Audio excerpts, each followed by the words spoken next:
Well, good morning, y'all. We are in the middle of a series today called The Story of God.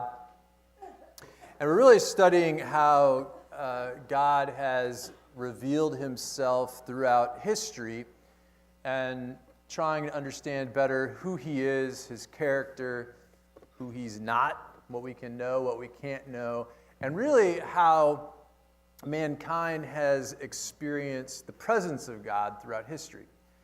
And so today, I want to close out the Old Testament period. And as we do, maybe you're expecting to come away from this Old Testament time with an idea of a God who's this angry God, right? This judge who is hell-bent on destruction, the image of the Old Testament God that a lot of us have received, and believe me, there's plenty of that. But really, as we've worked our way through the Bible so far, I get the distinct impression that God actually somehow, he likes us. And even though we, as a collective we, like mankind we have hurt the heart of God time after time, rejecting him to the point that he was ready to walk away from us many times over.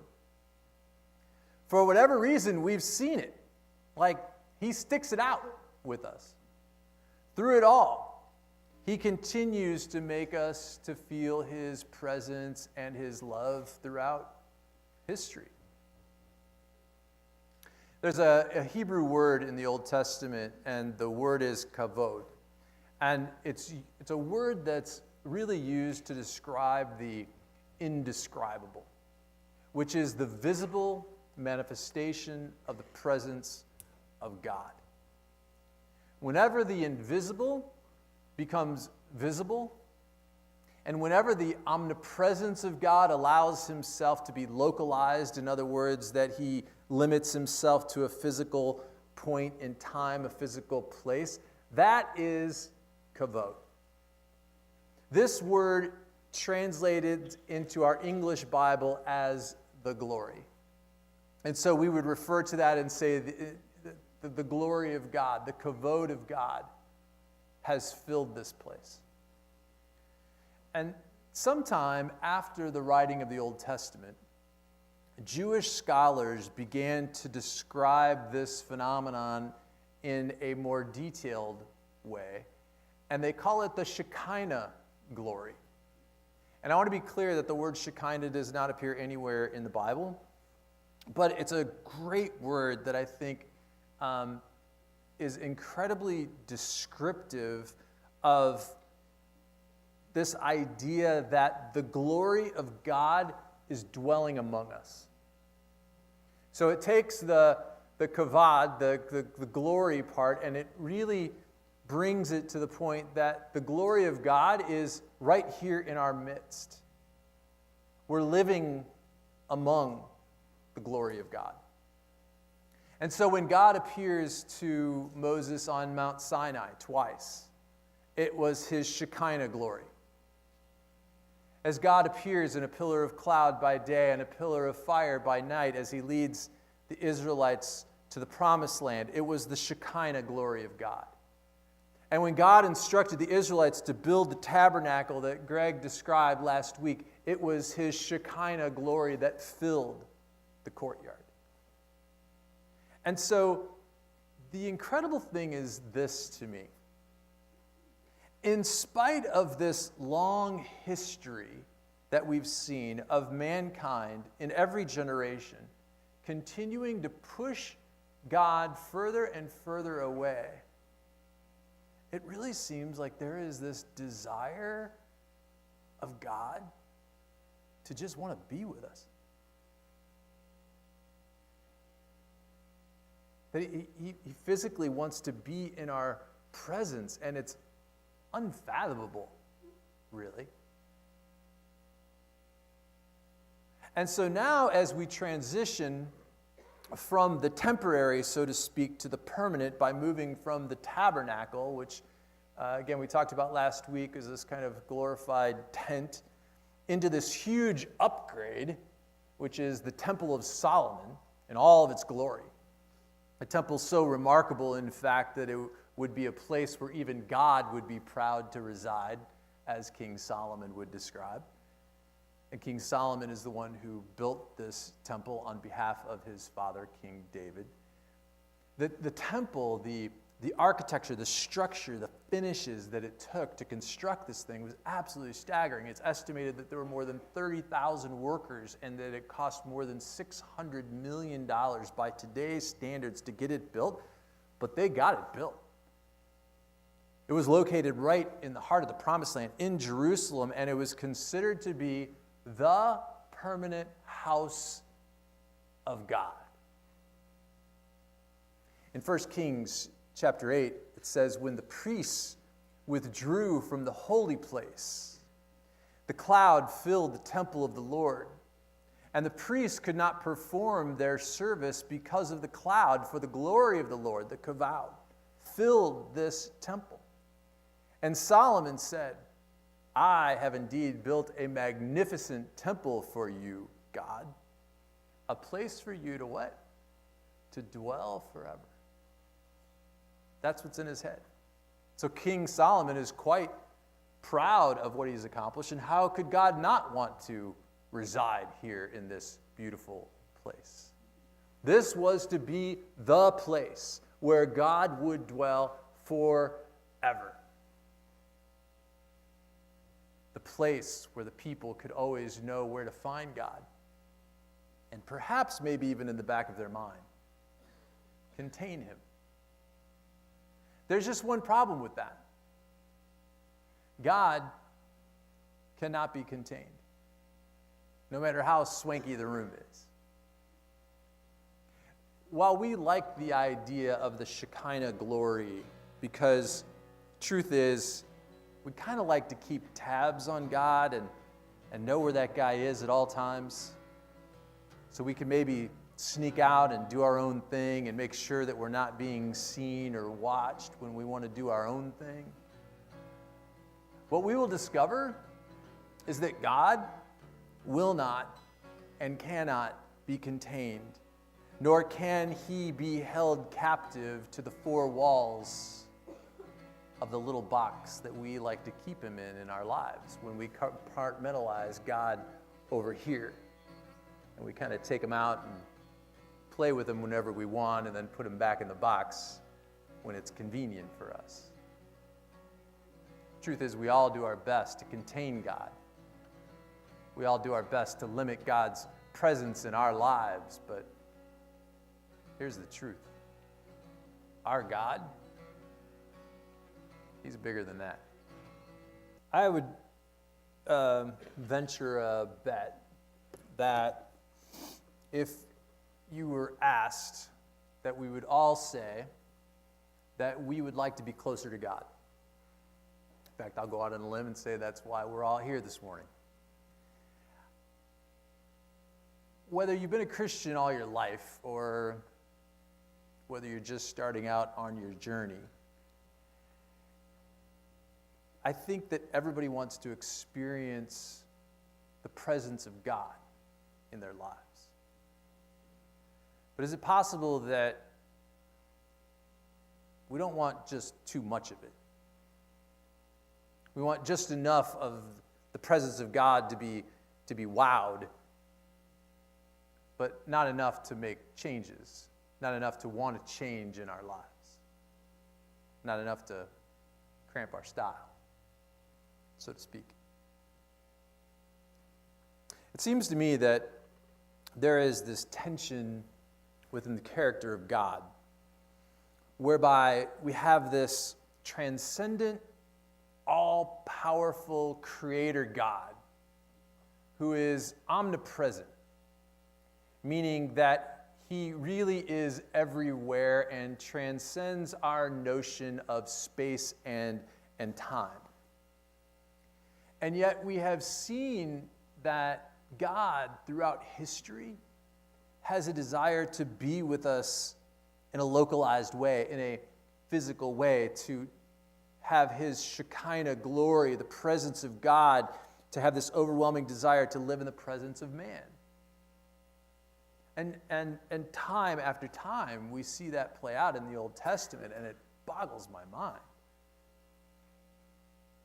But eventually, something happens in the Old Testament, and it changes everything. The evil nature of the Israelites, I think, finally takes its toll as it gets progressively worse. And God makes the decision that enough's enough. He's been doing enough hand-holding. And for the first time in a long time, we see the Shekinah glory of God. The physical presence of God. The manifestation of God, that's been going on for hundreds of years, from generation to generation. All of a sudden, we see it stop. Cold. In Ezekiel, the Israelites have proven that in spite of God pursuing them, his love and his desire to be with them, that they've had this just ridiculous determination to reject him. And so just before the temple that Solomon built is destroyed by the Babylonians in 586 BC, God leaves the building. As quickly as he entered the building, he exits the building. The prophet Ezekiel shares this incredible vision with us of what he saw. In Ezekiel chapter 10, it said, the cherubim were standing there at the south end of the temple, and the cloud of glory filled the inner courtyard. And then the glory of the Lord rose up above the cherubim and went over to the entrance of the temple. So if you can imagine, the glory of the Lord gets up out of the temple and goes to the doorway. The temple was filled with a cloud of glory, and the courtyard glowed brightly, and the glory of the Lord, the kavod. The moving wings of the cherubim sounded like the voice of God Almighty and could be heard even into the outer courtyard. And then the glory of the Lord moved out away from the temple, hovered above it, and as I watched, the cherubim flew with their wheels to the east gate and out of the Lord's temple. And the glory of God of Israel hovered above them, as if the kavod has now left the temple. And then when you skip down to chapter 44, Ezekiel says, and then God, brought me back the way of the gate of the outward sanctuary, which looks out to the east, and it was shut. And the Lord said, this gate shall be shut, and it shall not be opened, and no man shall enter in by it. This is the last real reference that we have to the Shekinah glory of God in the Bible. It appears that God really has left the building. Never again will God reveal himself in this way for the rest of history. One of the things that strikes me about this passage is the amazing comparison between this passage and the one in the book of Genesis, where God is shutting mankind out of the Garden of Eden. There are these creatures that are called the cherubim, the heavenly creatures, which seem to be some sort of security or escorts to God. And you may remember from a few weeks back, they were first mentioned in the book of Genesis in the account of Adam and Eve's eviction from the Garden of Eden. And as we learned last week, the Shekinah glory of God always entered through the east gate into the tabernacle. The same was true of the temple. The Shekinah glory of God always entered through the east gate. And when you go back and you read in the book of Genesis, it was the east gate of Eden that the cherubim guard in order to ensure that no one gets back into the garden. Genesis 3 says, so he drove out the man, and he placed at the east gate of the garden of Eden cherubims and a flaming sword, which turned every way to keep the way of the tree of life. To me, there's an amazing comparison here in the same way that God shut down the Garden of Eden, and it appears that the Shekinah glory is now leaving the temple and shutting down the temple. the east gate is closed forever, symbolically stating that God will never re-enter the temple. And I don't think it's any coincidence that not too long after this, King Nebuchadnezzar came in and destroyed this temple. And even though many years later the temple is eventually rebuilt in 515 BC, it was never the same. We never read about the Shekinah glory of God filling the temple ever again in this way or any way else for that matter. In this moment, everything changed. The way that God had revealed himself from this point back is completely different than the way God will reveal himself from this point forward.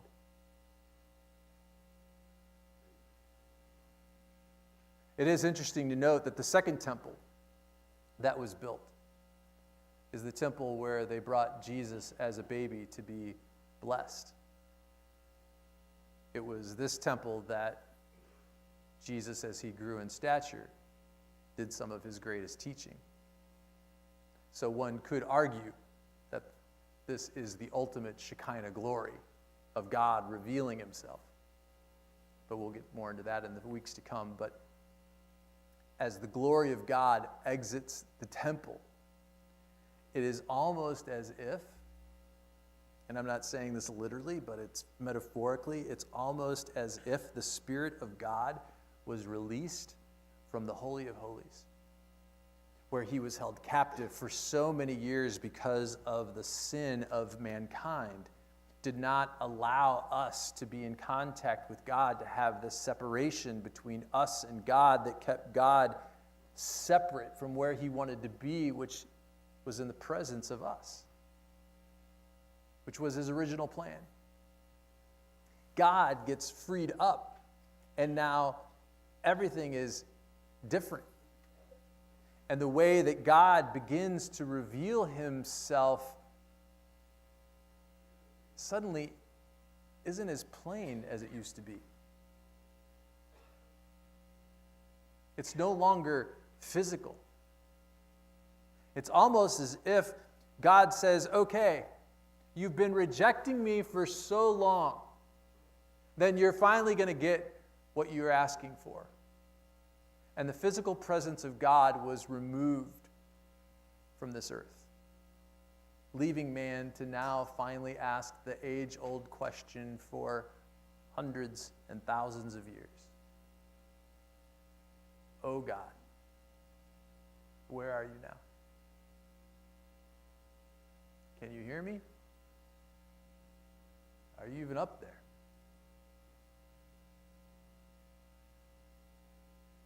Do you feel like there's any transferable principles between us and the Israelites in any way? How they rejected God even though God was in their presence? That while we really would like to have the presence of God in our lives, we don't want too much. Just enough to wow us, not enough to change our lives, not enough to make me feel uncomfortable. Do you ever find yourself rejecting God like the Israelites did? Maybe reject's too harsh of a word. Do you ever find yourself pushing God out of your life? Putting him on the back burner? Having everything else under the sun as a priority above God?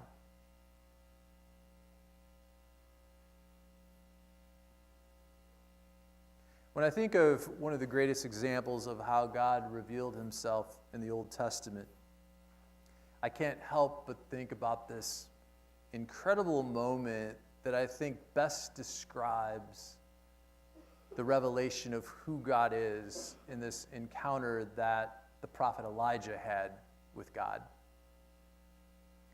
Elijah was going through a desert time, so to speak, where his faith was worn and he was tired in his soul. Ironically, just a few days earlier, he had this huge win, and he was having this mountaintop experience, this spiritual high. Elijah, just to make a very long story short, Elijah went against the prophets of Baal, and they had this like showdown of sorts, and there was a contest to see whose God would be the one true living God. And in the moment, at the right time, just when you need him, God showed up and wowed everybody with what he did and proved that God is the one true God, which put all the prophets of Baal to shame. And so there was this like huge moment where, Elijah was just on this high.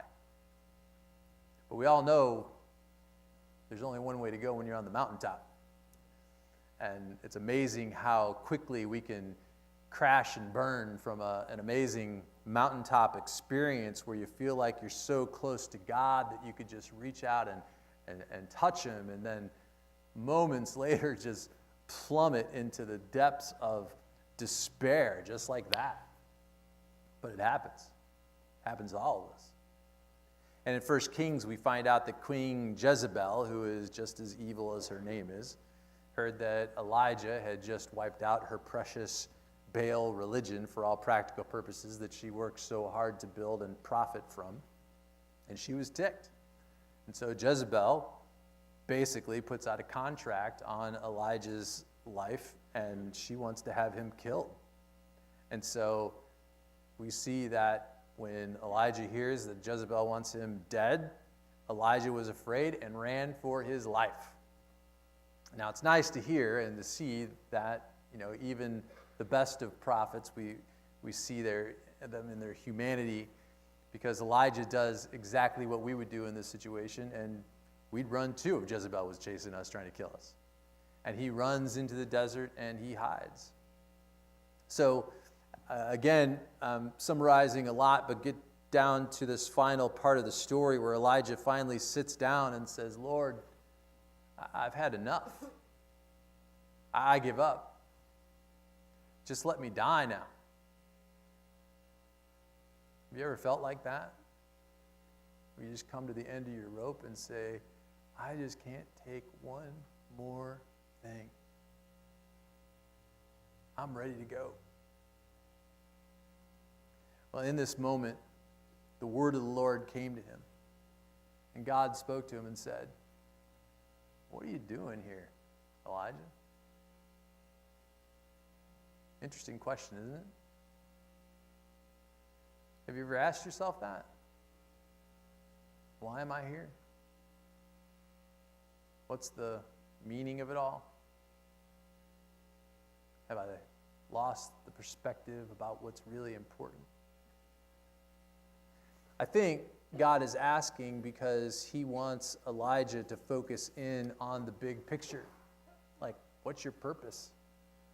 Why are you here? Now, it seems like Elijah maybe misses the point at first, because he starts into this little speech about his desert time. He says, well, God, I've been working so hard for you. I've been nothing but faithful, but it's not fair. Nobody's listening to me. They've killed all the other prophets, and I'm the only one left, and now they're going to try to kill me too. You can always tell when we're experiencing a loss of passion or purpose in our lives, because we tend to get a little whiny like that, right? We say things like, it's not fair, nobody listens to me.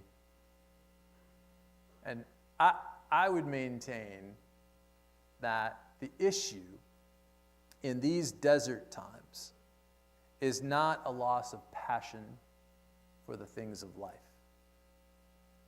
But instead, I would say that it's the absence of experiencing the presence of God in our lives.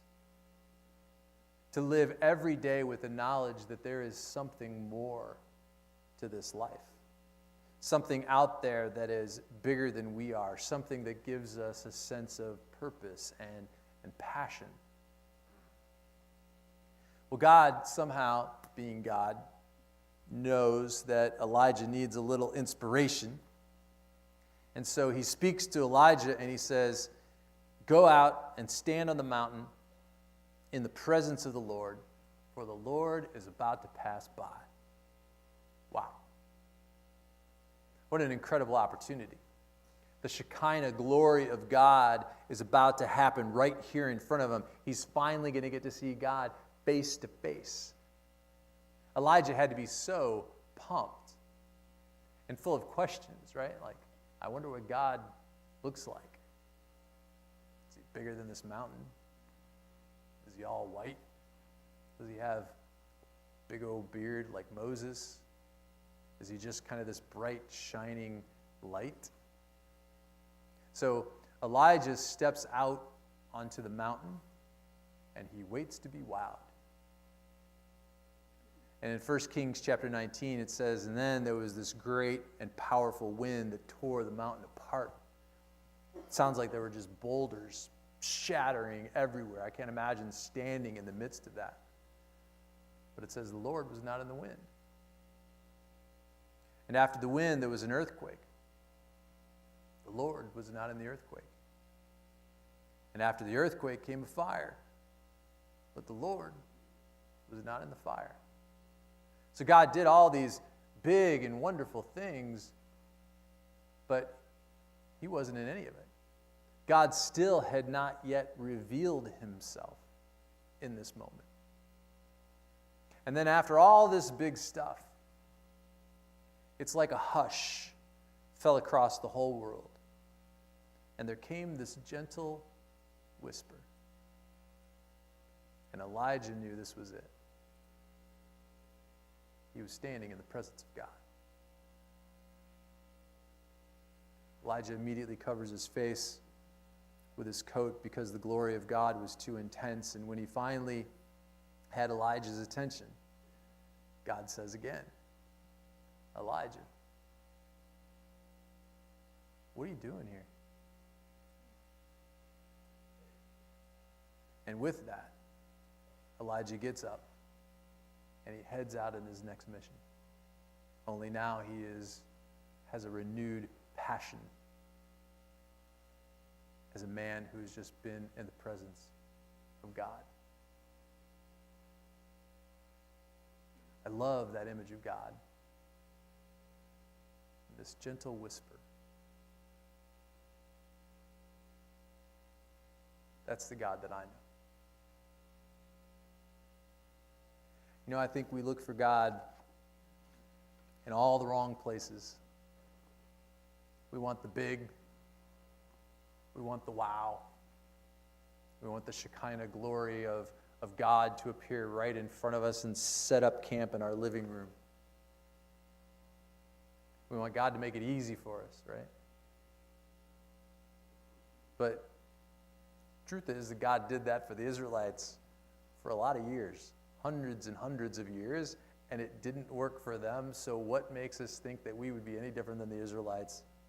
And even if God is right there in our presence, that we wouldn't reject him? How to be any different now?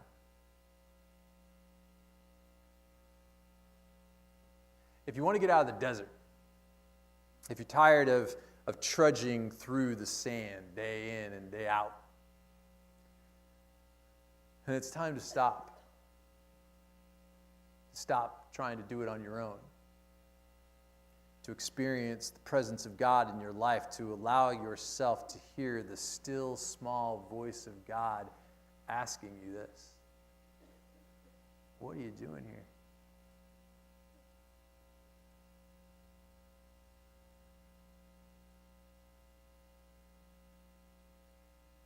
How long has it been for you since you just stopped all by yourself? No TV, no books, no kids, just you and God sitting there in the quiet.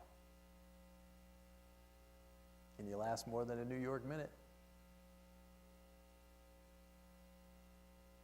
When's the last time you took the time just to watch the sun slowly fade into the western sky? Or just sat and prayed to start your day? Do you really think that you can experience the presence of God in the craziness of your drivenness? In the chaos of the daily grind? I think we all have this God-sized void that we want to fill, and we work so hard to fill it. I know I look for God in the next big deal. But he ain't there. We look for God in the next exciting thing in life. He ain't there. We try to fill it with this money or stuff, and it ain't God. And it's in those quiet moments when we finally shut up and we stop long enough that you can hear the gentle whisper of God. And when you hear that, you know you're standing in the presence of God. Far too many of us know a lot about God, but never experience his presence. There have to be safe places in all of our lives where we can retreat in order to have those still moments, to be able to regain our spiritual passion, to be renewed and restored so that we can live differently and passionately. You know, it was just this last year that I went through a desert experience of my own, and the scary thing is it didn't take much for me to get there. The daily grind got a little more hectic, things got a little more intense. A few things didn't go my way, and before I knew it, boom, I was smack dab in the middle of this desert experience. And when you first get there, you kind of look around, you go, you know, this isn't so bad. I can hang out in the desert for a while, feel sorry for myself, kind of trudge around. But eventually you get stuck, and you can't figure out how to get out. And if you're not careful, you can go into this downward spiral that's very difficult to pull out of.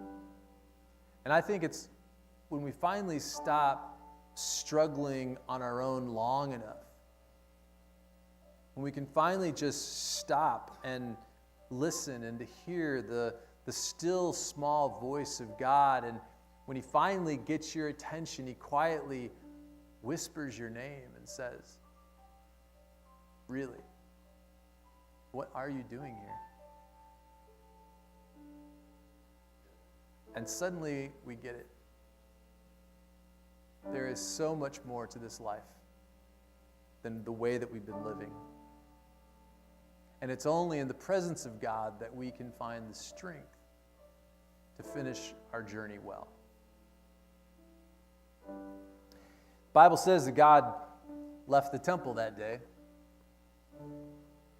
and never returned. But the Bible also says that we are now the temple of God. And more than anything else, he wants to abide in us. He wants to transform our hearts into the Holy of Holies, the place where we can meet God. If you're like me, there's times when you just cry out in the night, oh God, where are you now? But we know that he is in us. And if we can find the strength and the courage, we can live differently knowing that we live in the presence of God today. May we rise up every day, every morning, and know that we are in the presence of God. And know more than anything else that he wants to live in us and he wants to lead us. But the truth is, we have to want to follow.